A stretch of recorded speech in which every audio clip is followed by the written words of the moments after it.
अध्यक्ष आदरणीय आमचे आमदार किशोरराव वानखेडे साहेब, सहकार मंत्री, आपल्या विभागाचे मावळते डीवायएसपी गायकवाड साहेब, मंचावर उपस्थित सर्व मान्यवर आणि आपण सर्व मित्रांनो, परवा उमरखेड पोलीस स्टेशन मध्ये साहेबांचा निरोप समारंभ झाला आणि मला वाटतं की सर्वांची गायकवाड साहेबांच्या जिव्हाळ्याचे संबंध आहेत. त्यांनी माणसं जोडलेले आहेत आणि त्यांना निरोप देण्यासाठी पोलीस स्टेशन मध्ये पोलीसचे कर्मचारी कसे, कारण यापूर्वी अनेकदा अशा सन्माननीय व्यक्तींचा जेव्हा निरोप समारंभ झाला तेव्हा सर्व गावातील प्रतिष्ठितांना सर्वांना बोलवलं जायचं.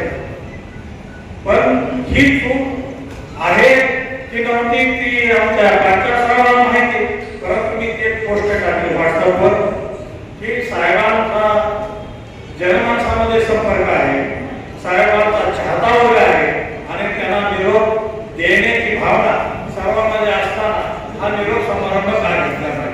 कदाचित त्याचाच हा परिणाम असा आता हा निरोप समारंभ या ठिकाणी घेण्यात आला असं मला वाटतं.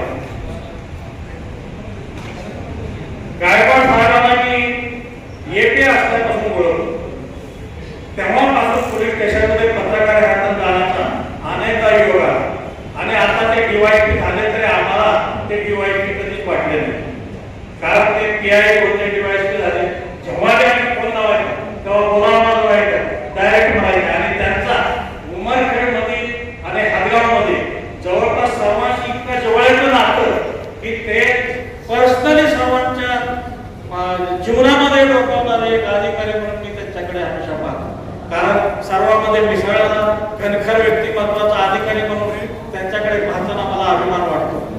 आज आपल्यामधून ते दूर असे नंदुरबार विभागामध्ये बदलून जात आहेत. त्यांची कारकीर्द आता 2 वर्ष राहिले आहेत. त्यांना माझ्या अग्निमान परिवारातर्फे शुभेच्छा देतो आणि त्यांचं आरोग्य जीवन आणि नोकरीतील त्यांचे राहिलेला आणखी ड्युटी ही उत्कृष्ट अशीच व्हावी आणि त्याने अशीच माणसं जोडावे अशा मी त्यांना शुभेच्छा देतो आणि थांबतो. जय हिंद, जय महाराष्ट्र.